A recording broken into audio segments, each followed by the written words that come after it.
Oh, g'day boys and girls. Welcome back to the Journey Through the Bible with Adventure Andrew. Boys and girls, you remember last time we saw signpost number 5, and that was, thank you, kings and prophets. God gave the people kings in the nation of Israel. The kings were supposed to rule over the people. But sadly, not all the kings were good.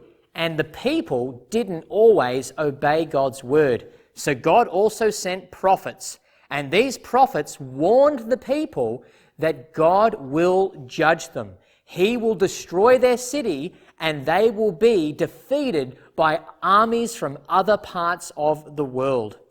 We also learned that the kingdom of Israel split into two.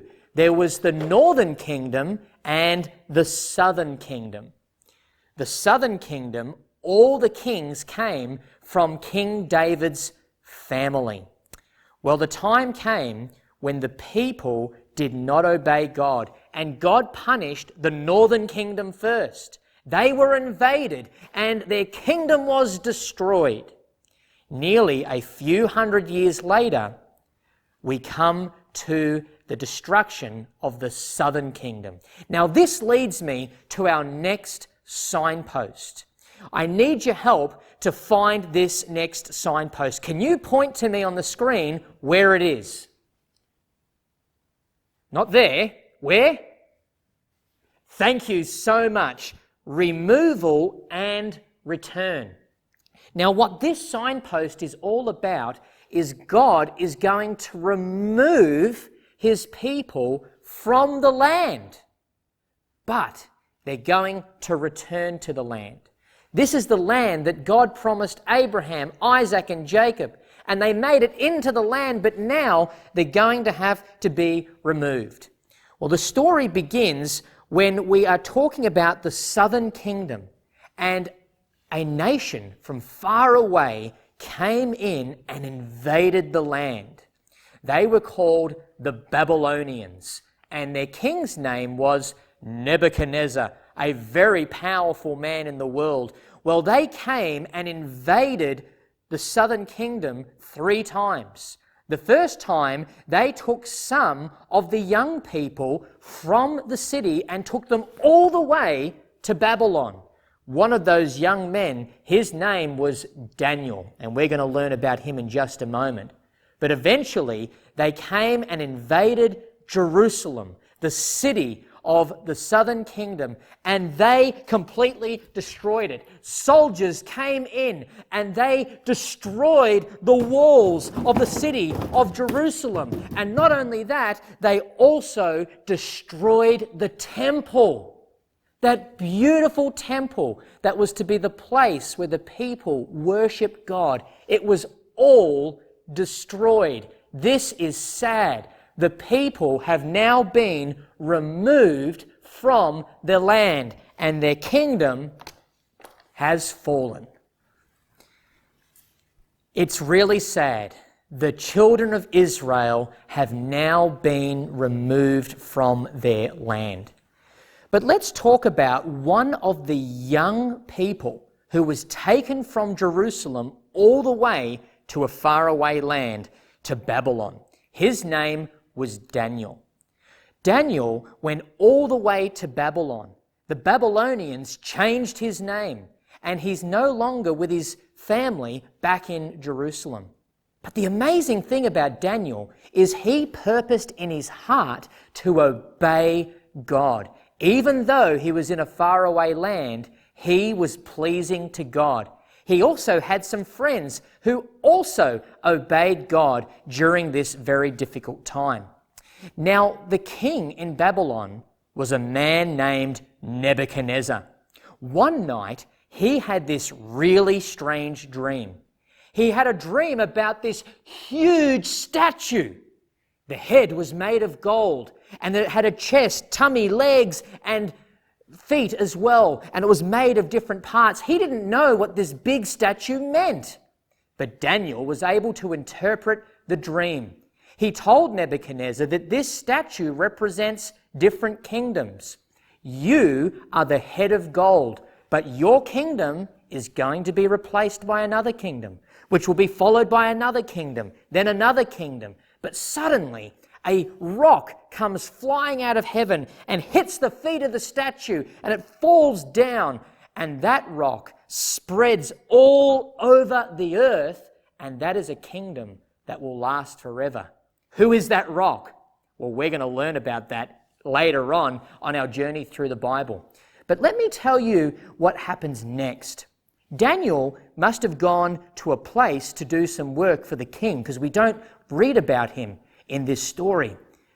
But the king decided to make a big golden statue. You see this statue, it was huge, and you'll notice it's all made of gold. In Nebuchadnezzar's dream, he was the head of gold, but he's made the whole thing of gold. You know why? Because he wants his kingdom to last forever. He made this really interesting rule. He said, when the music plays, everybody has to bow down and worship the statue. Now, those who follow God can't do that, because the Ten Commandments say that we are to only worship God. We're to have no other gods before him. Well, the music started playing, and look what happened. The music played, and all the people fell down and worshipped the statue. That's against God's law. But wait a minute. Here's 3 men who didn't bow down. What are their names? Do you know? Shadrach, Meshach, and Abednego. These are Daniel's friends, and they said, "We will not bow." Now the king was very angry, and he said because they didn't bow, they were to be thrown into a fiery furnace. And they got thrown in. And as they got thrown in, they didn't die. The Son of God was in there with them. We're going to learn all about him next time, but he saved them, and they were taken out of the fiery furnace. Now, boys and girls, you remember in Nebuchadnezzar's dream that the statue was not just a head of gold, it had other parts as well, which meant that his kingdom was going to fall and he would be replaced by another king. Well, that's exactly what happened. Eventually, there was another kingdom that defeated the Babylonians, and they were the Persians, and that king's name was King Darius. Now, King Darius was trying to organize some things in his kingdom, and he decided to make Daniel one of the men in charge of his kingdom. But other people who were in his kingdom were very jealous of Daniel. They did not like this at all. So they decided to make a rule and have the king agree to it.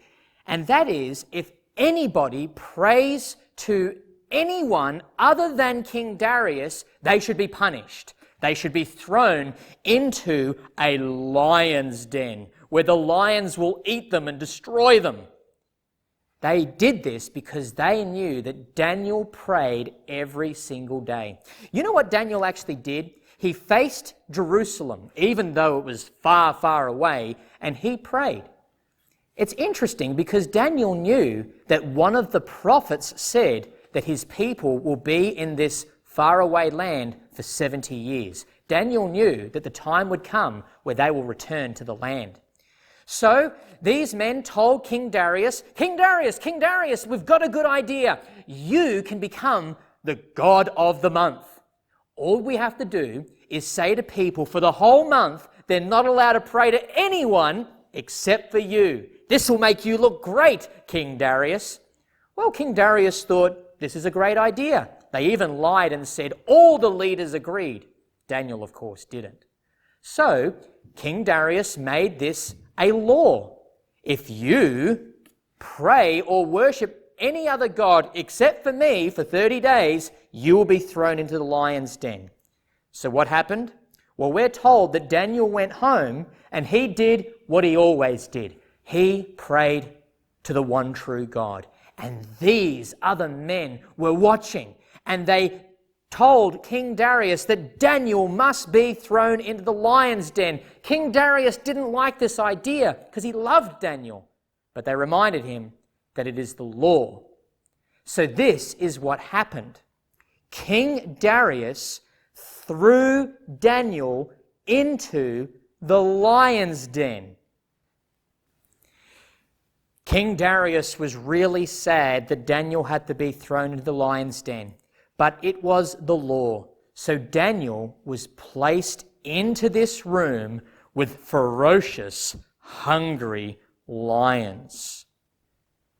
When Daniel was thrown into the lion's den, what would happen to him? Will the lions eat him? That's what they normally would do.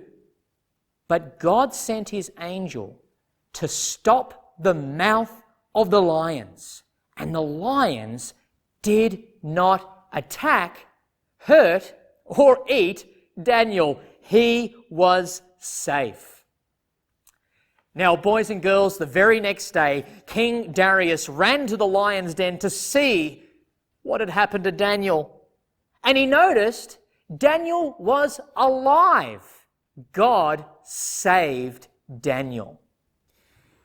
Now, boys and girls, a few years has passed, and the time finally came where God's people could return to the land. That's the other part of our signpost. Return to the land.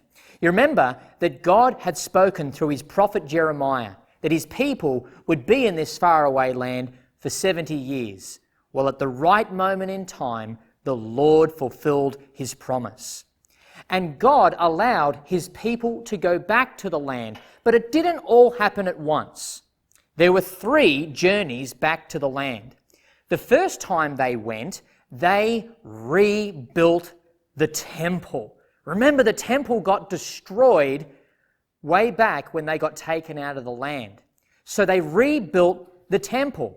Then a second journey took place where they rebuilt the people. The people needed to be taught God's word. They needed to learn what the law of God said. But then they had the third return. And on the third return, they were going to start building the wall. Now, as they started rebuilding the walls of Jerusalem, there were some people who were opposing them. And they were not making it easy. So they were told that they had to hold a spear in one hand while they were doing this work. That would have been pretty hard. And as they did this, the people could see that God is going to be fulfilling his promises to the people. So slowly, they kept doing this, and all of a sudden, the task was nearly finished. We have the temple is rebuilt, the people are learning God's word, and the wall is being rebuilt. I don't think it happened like that, thankfully. But boys and girls, this is amazing. The people were removed from the land, but now they're back. They're back. The temple is being rebuilt. The people are being rebuilt, and even the wall is being rebuilt. But it's not like it was before. The temple wasn't as big. It wasn't as great. The city of Jerusalem didn't look the same. And there was no king in the land. The people need a king who will rescue them, a king who will protect them. And that's what we're going to learn about at our next signpost.